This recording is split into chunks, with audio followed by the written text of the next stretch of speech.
Assalamu alaikum wa rahmatullahi wa barakatuh. Alhamdulillah, we have reached the 12th night of Ramadan. So like the beginning of every talk, I make dua to Allah subhanahu wa ta'ala that He allows us to gain maximum benefit from this month. Ameen. Now, in yet the previous talk, we were discussing the tafsir of Surah Al-Baqarah. And in specific, we were talking about the verse 213, where Allah subhanahu wa ta'ala says, كَانَ النَّاسُ أُمَّةٌ وَاحِدَةٌ, that the whole of mankind, the whole of humanity, they used to be one single nation. They were all united upon one thing. And that thing that they were united upon was Tawheed.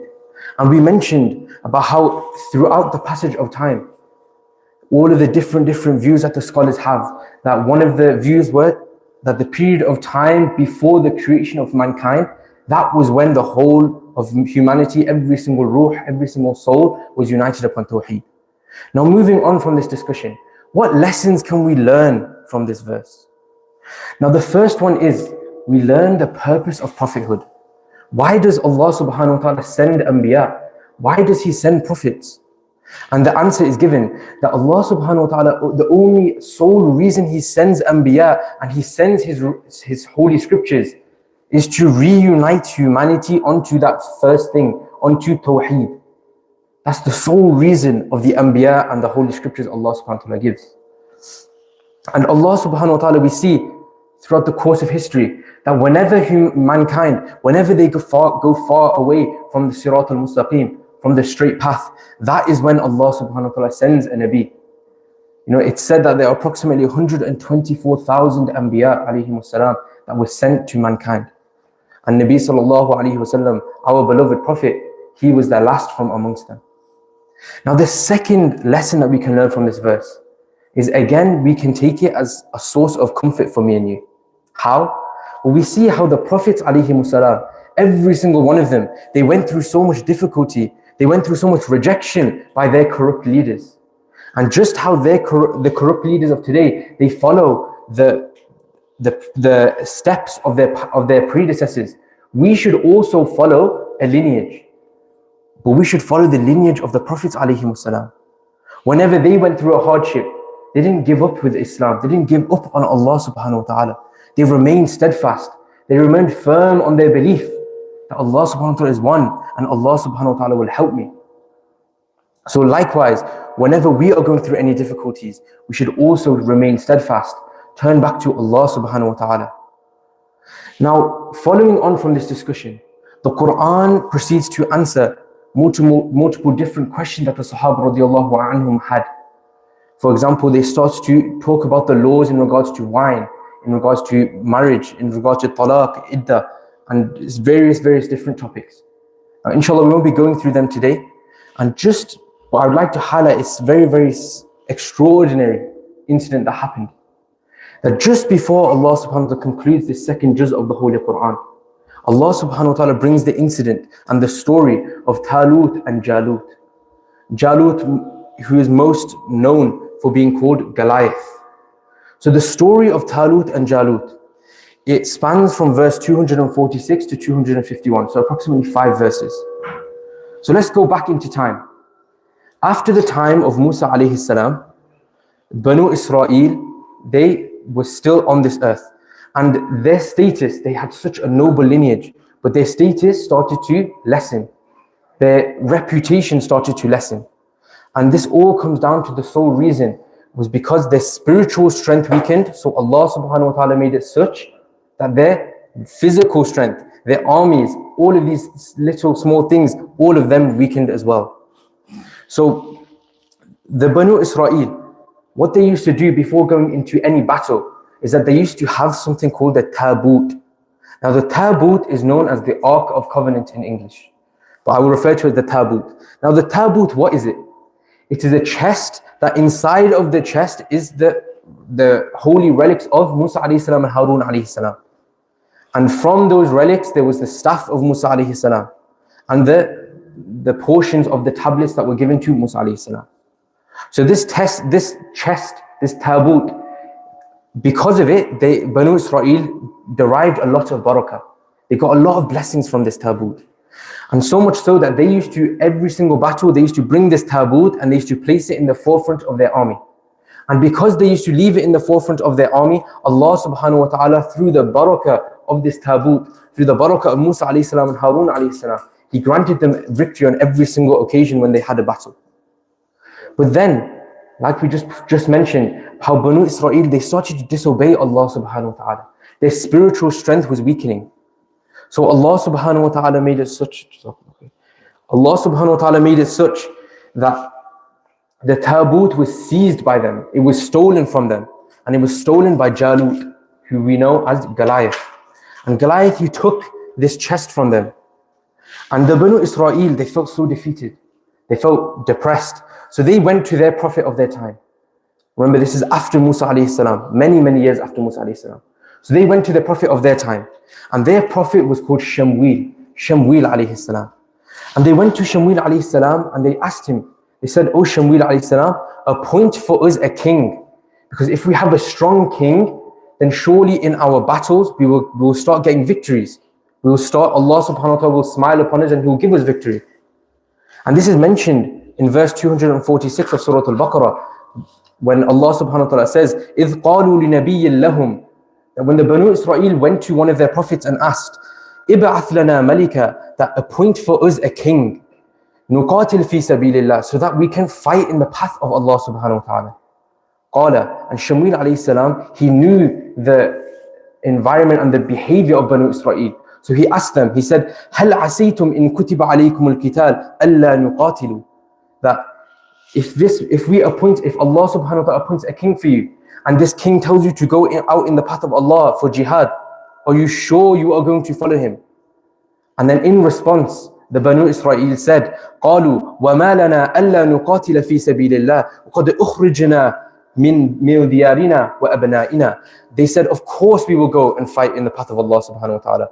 You know, Jalut, the Goliath, he drove us away from our homes. He separated us from our children. Of course, if our king, whatever he says, as long as he's been appointed by Allah, we're going to follow him. So Shamwil alayhi salam, he was then, through the command of Allah subhanahu wa ta'ala, he appointed a king for them. And the king was called Talut. Now Talut, he was the king of Banu Israel. And this incident is mentioned in the following verse, that in Surah Al-Baqarah, وَقَالَ لَهُمْ نَبِيُّهُمْ إِنَّ اللَّهَ قَدْ بَعْثَ لَكُمْ طَالُوتَ مَلِكًا, that Allah subhanahu wa ta'ala, when you asked for a king, Allah subhanahu wa ta'ala appointed Talut. قالوا, and the Bani Israel, upon seeing that Talut was going to be their king, they objected, they protested. They said, أَنَّا يَكُونُ لَهُ الْمُلْكُ عَلَيْنَا وَنَحْنُ أَحَقُّ بِالْمُلْكِ وَلَمْ يَأْتَ سَعَةً مِنَ الْمَالِ. They said, how can we follow the king Talut when we are more deserving of the kingship? We have more wealth than him. He is a poor man. He is financially struggling. How is he going to be the king over us? And we see here the pride and arrogance from Banu Israel. That Allah subhanahu wa ta'ala, they asked Allah subhanahu wa ta'ala to appoint them a king. Allah subhanahu wa ta'ala did appoint them a king. And they objected this command. They told Allah, they're challenging Allah subhanahu wa ta'ala. Allah subhanahu wa ta'ala, He does not work by the logic of human beings. It doesn't matter that in apparent that Talut is financially struggling. It doesn't matter about that. It matters the fact that Allah subhanahu wa ta'ala commanded us to follow him. That is why we should follow him. So the Banu Israel, they were very hesitant in following Talut into battle. So what Allah subhanahu wa ta'ala did, instead of punishing the Banu Israel, He gave them another chance. And in His infinite mercy, Allah subhanahu wa ta'ala, to prove to them that Talut is a special individual and he is a king that you should follow, Allah subhanahu wa ta'ala returned the taboot, the chest which contains Musa alayhi salam's staff. He returned that chest to the footsteps of Talut, the king Talut. And the way this chest was returned back to him was that angels took it from Goliath and they brought it and delivered it to the feet of the king Talut. And upon seeing this, then the Banu Israel, only then, because they saw physical proof, that is when they accepted him as their king. And this is mentioned in verse 248 of Surah Al-Baqarah. وَقَالَ لَهُمْ نَبِيُّهُمْ إِنَّ آيَةَ مُلْكِهِ, And Shamwil alayhi salam told them that the sign of the kingship of Talut is أَن يَأْتِيَكُمُ التَّابُوتُ فِيهِ سَكِينَةٌ مِّن رَبِّكُمْ, that Allah subhanahu wa ta'ala returned this chest that you hold so dear, and He returned it back to you, O Bani Israel. وَبَيْقِيَّةٌ مِّمَّا تَرَكَ آلُ مُوسَى وَآلُ هَارُونَ, and inside of it contains the holy relics and the remnants of the family of Musa and Harun alayhi salam. تَحْمِلُهُ الْمَلَائِكَةِ, and Allah subhanahu wa ta'ala made it such that the angels themselves carried this chest to the footsteps, to the feet of the King Talut.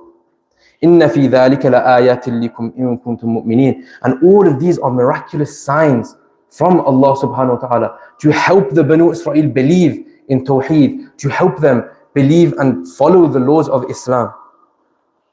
Now, when King Talut, he set out with this army to go meet Goliath.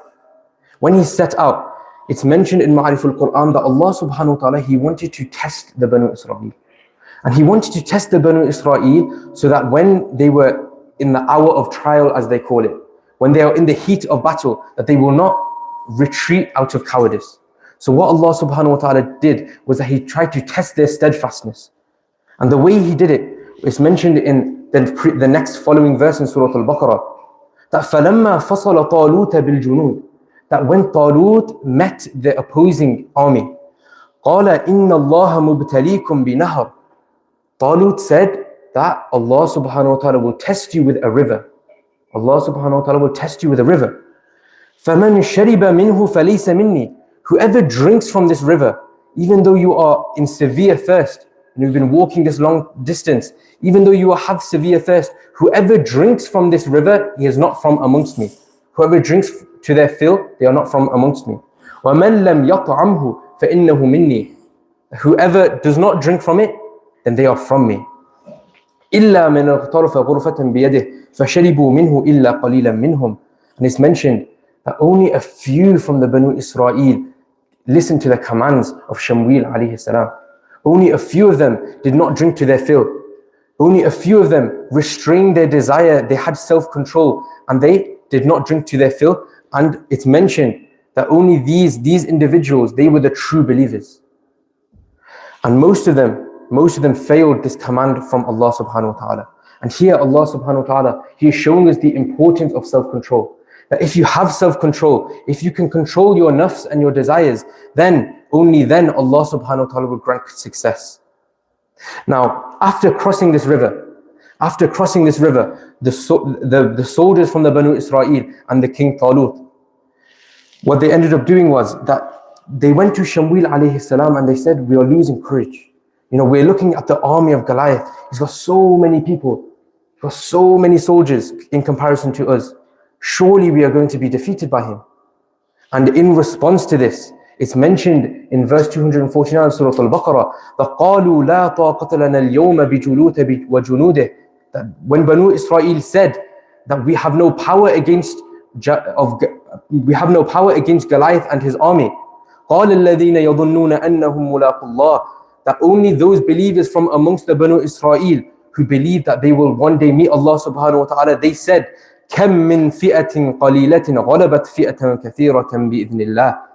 They said, how can we believe in just your eyes?